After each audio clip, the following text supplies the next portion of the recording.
Welcome everyone to another video, and today we are looking at what if civilization started over. I'm gonna quickly save in case I didn't before, but as you can see, the Neanderthals have gone into distinct groups. We have the Belgians and the Luxembourg. We also have the Celts, who are in between these two, the French and Germans. Now I decided to combine these two into this large blob. The southern Germans and the North Germans wouldn't really be like different people. The only difference would be that the regional areas and their like height and stuff. But there's also this German and Denmark origin. We also have the Swedish. The archipelagons aren't archipelagons anymore. They are the Swedish.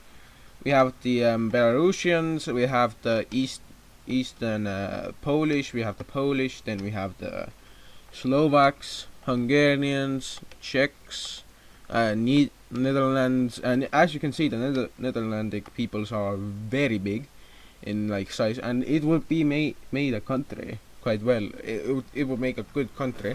We have the Britannians and the Normandians. Then we have, I think, yeah, that's the Swiss. The Bulgarians and all of that. Also have added the Azerbaijani and Armenians, as well as the Chechens. So we have the Chechens now, yay! But other than that, I haven't done anything over here since I've kind of may have forgotten. So let me deal with that real quick. And there we go. So currently we have these two being the biggest. Oh, I forgot about something real quick. Bloop, and there we go. So we have all of this as one big thing. Also, these guys are still as they are. They still are their own people, even though they have done so very weirdly. They do have this. I should get rid of this culture rail because number one thing, these guys over here kind of don't exist anymore. Rather, I'd say that these guys have their own different thing going on. And if we go and look at the ethnics, go and look, we get not that, we get this. A very different culture. So we have a different culture, different nation, different everything. But as you can see, the world is getting a lot bigger, and we can't have the same culture everywhere. Now, I'm gonna say that I might update this, but I'm gonna do a stream on that. And for now, we're gonna hold off on the culture and political layers, because those will go into after episode 15 or 6. I don't know. But let's get to some inter people fighting. So different definition, ethnic fighting. So what has happened during these times is that the Prussians and the who over here have done a lot against each other. One is that the Prussians have gone and invaded sometimes. Well, sent in raiding parties, begun small skirmishes and ambushes, and slowly have moved their people forward. The Livonians as a collective don't like this, but when the first skirmishes on their own border started to happen with the Latvians, they couldn't really do anything about that. So yeah, they didn't do anything about the Prussians, but they had to do something about the Latvians.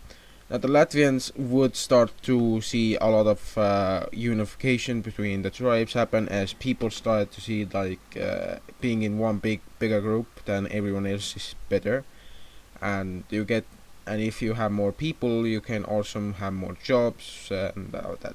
This is also nearing the age where agriculture is starting to become more and more popular. But as you can see, the people of Prussia have moved forward, and the people of Latvia have also moved forward, increasing their own lands. Now, the Livonians are, yes, on a ground strike, but that would only be made even worse by a very large incursion by a Lithuanian called Lievon. Lievon would be a very great tactician in the sense that he would use ambush, ambush and skirmishes in the same way that he would use on a animal, as he sought to expand the Lithuanian people's lands. He would do so and push back any attempts to reclaim these lands. Now, for the Lithuanians, they would also go against and attack the Polish. Although the Polish would put up a stronger fight, they would still be pushed out of their lands. Now, the Lithuanians would like to get some naval area, but as you can see, they're not very much in their own areas, they're more in Belarus, so yeah, we're not gonna go any more towards this, but down south, which is more even Belarus, they will go over here. Parts of this eastern Polish peoples will start to be invaded, well, not invaded, but inhabited by other people other than the Polish. And we also see that this kind of spills over into these Polish areas, leading to these areas being taken over by these guys. We also see a kind of breakaway peoples happen to be the Eastern Polish, who now aren't like the same as they were. They are now a very different people. They don't speak the same language anymore, and they have become like the Ukrainians in some way, because yes, the Ukrainian peoples have moved over here and made these free, but they are different from these guys because they have taken every language in here and just done as much as possible with it. The Ukrainians have a more refined language than they do, but that's just normal. We also see that the Nets peoples and the Moscovians are going to go into large-scale tribal battles, where around a few thousand people in these battles will take place. The first battle will begin when a large part of the force over here starts to move into. Well, how did this happen at first? Let's put some history on it. So a guy from Muscovy went into the Nets, killed a few people, and then ran away. The Nets, who are very unified people, have a very large culture and in their own rights are very, very popular people in like their own areas. And if we put regional populace, you can see, yes, all of this is one, and these guys, I haven't updated this just yet, but as you can see, this was the prior things.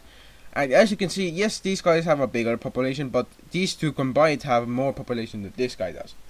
And the majority of this area's population, Mariel, that's where the majority is. The second majority is here, and the third is here. So these two and these guys make up the major majority. This makes up the smaller majority.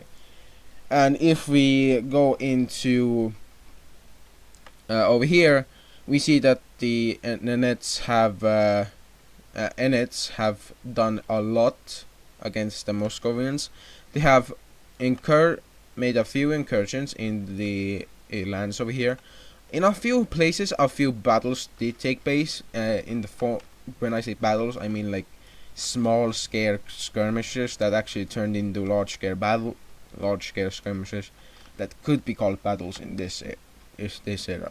And the first records of battle will be left behind in the first attack on these areas, where hundreds, if not 100,000, thousands, if not a few tens of thousands of Moscovians will push into these areas and start to raid the hell out of this. They will also set fire to these regions, trying to smoke out anyone who hides and from them, so they can kill them and all of that.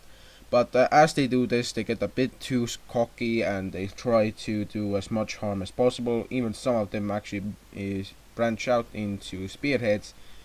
And what eventually causes their downfall is when they lose the Battle of New Orvik, New Orvik is a hill over here that is called that, but in the process of this battle, a lot of people died. Around 1,000 died on the Ennet side, and on the Moscovian side, it was greater. It was around 5,000, and the already dwindling numbers of the Moscovians led to them losing all of this, and the counterattack was brutal. We can see that after a large gathering of forces started to arrive over here, the Moscovians just abandoned any areas over here trying to save themselves, but it was in vain, as their people started to see large-scale attacks from the Nenets and Enets peoples. And why the Nenets? It's kind of because the Nenets kind of do hate these guys too.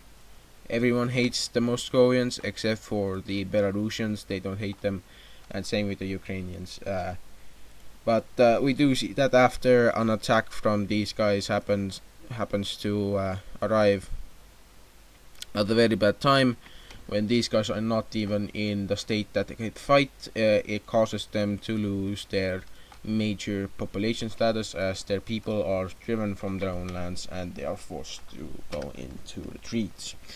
After all of this, we can see that the borders of the ethnic areas, I know that the ethnic areas don't look the same, but the first parts of culture in and around here will be of Mari culture. This Mari culture will be a bit different in its culture, significance, as these Mari peoples will take up this, but also the Nenets will take up the same practices, trying to remain in a better spirit with their own people. Even though on these islands, the people that are on the islands don't see any point in doing the same because they don't have the resources, the Nets and Maliels do so in kind. We do see that after a bit of things that happened over here, a second religion, a pottery religion, will take place in these areas, and it will quickly spread throughout the Baltics and the northern areas, like so. And as you can see, Estonia is kinda with other peoples of these areas are kinda different in culture. They have their own little subculture from this, even though this is a pottery culture. This is a pottery. Wait, it was just some Belgian person. I don't know. But let's get back to this. So this Estonian, the Estonian peoples are actually kind of divided in culture, because if we look, they have all of this area over here. But as we see, most of it, if not almost all of it, is not the same religion as, well, not religion, culture as them. And we also had the Latvians having their own culture, but yeah, they're kind of spread out. So these two like this culture, but they hate each other, so they have different cultures. This guy doesn't hate the Livonians. The Livonians don't hate the Estonians, but the Upper Livonians kind of like the Estonian culture, so they took it on themselves. We also have this Mariel and Ukrainian, southern. I wouldn't say Southern Europe, but I would say Ukrainian culture. This culture is more of a warrior culture. They are more like warriors or hunters, basically. And if we look, Muscovy is quite divided. Now, before I have to go, I'm gonna tell you guys a bit more about what's going on around here. Firstly, we're going to have the Celts moving around all over, and they're gonna be doing a lot of trade. They are becoming the main traders of not traders, but traders of Europe. And quickly we see that they will go and explore a lot of other areas, and they will quickly manage to discover more of Iberia. eventually managing to discover a lot of essential areas for the Iberian areas, although the Swiss will not be able to yet go into the Alps. They will be able to call these the Celts a great people who will be recognized throughout Europe by the people as the great people that are diplomats. More Celts are being born as we speak, and the Celts are homelands are in western. I wouldn't say Alsace-Lorraine, but I would say Alsace-Lorraine over here. Actually, I think Alsace-Lorraine is around here, so. But the it's southern Alsace-Lorraine and Catalonia, as well as Bourbon areas. Now, for the Bourbon areas, we see that a new ethnicity of the Celts will be born, and it will be the Bourbons, not the Bourbons. Basque, yep, the Basque people. The Basques will be there, and we also see a Catalonian people getting their own origins into straight into the like straighten out, and they also have this how do I make this color look better than it already is? That's a good color. And we have the Siberian Celtic peoples, and we also have this normal Celtic people over here. Maybe oh yeah, I like this color much better. We also have these Danish Celts, but I don't know if actually I'm gonna make this their color. And I forgot about these. I already forgot about some stuff. Don't worry, it's gonna get fixed. I forgot to make the islands the same, but yeah. We also have a lot of other stuff going on, like for Africa, sedimentation is not done, and people are still moving around and making small scale sediments of around 50 to 80 people, and it's much more than before. Before you would have had like 30 to 40 people in a tribe. Now you have 80 to 50, and it's already becoming bigger and bigger as we speak, as the world population goes up by hundreds. There's also the fact that there are hunter-gatherer cultures still around, but some people, like in Mesopotamia, aren't that anymore. They have given up the practice altogether, and we do see that they have currently done more and more around these areas. Now the Arabians who are over here will also do something about these areas. Most of them will actually go and discover more in the desert, but this is so they can go and live there. They do find a few water sources, although they are small and in caves. They do find them, and we do see that a lot of these people that go over here will discover a lot and be able to contribute to the world's knowledge. Now, for the Sapiens, it is crucial for them to take over Africa, because they may be in the majority currently in the world population, because they are much ahead from the Neanderthals in population. They are like for every one Neanderthal there's around 2.7 to 3.7 Sapiens. So if we add up the numbers of current, which I'm gonna do soon, we get the whole population of the Sapiens. But as you can see, these two don't know about each other, and a bit more Caucasus exploration has gone around here. Although people do go towards the Caucasus naturally, because it's colder and a bit hotter around here, making sure that they have at least some areas. We see that due to this, a Georgian and Abkhazian, as well as some, I think, Cossack peoples will actually form up in here. Although we also see some Armenian peoples go over here, as well as some Dagestanis. Now, going back over here to this Mesopotamia, we see that a lot of its people will start to use sailing as a means of trade, and we quickly see them becoming a great naval people, as they like to go on trips around the world. Currently, they go over to Arabia, then to the Suez. That's their current route.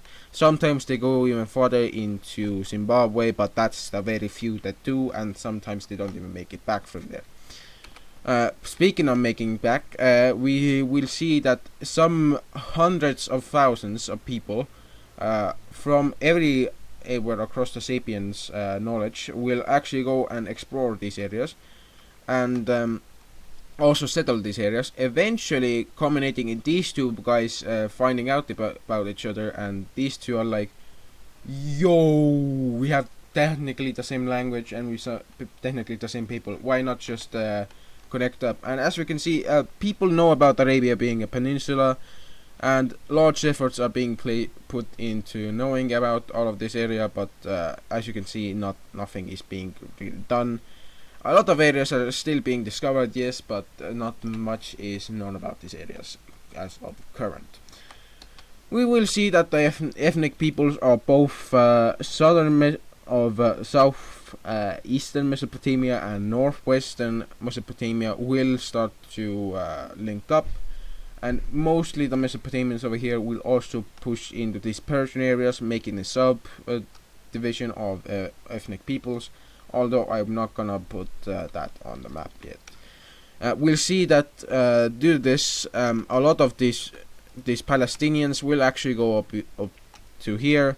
The Jewish peoples don't really exist in this world. They would exist if they really tried to, but people don't really believe in anything just yet to make them all that Jewish.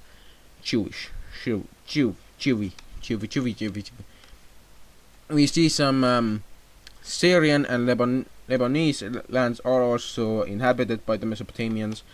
Also, I think it's around time that we should unite these people, because the languages are becoming more and more similar. And as you can see, after these two people start to become the same people, a lot of things have happened since then. Since this happened, because the Egyptians, they pushed out these pockets of the Sinais, and the Sinais also did some stuff over here. Wouldn't rather say they did some cleansing of their own over here, but not much to speak about. And they also sent people to settle these areas.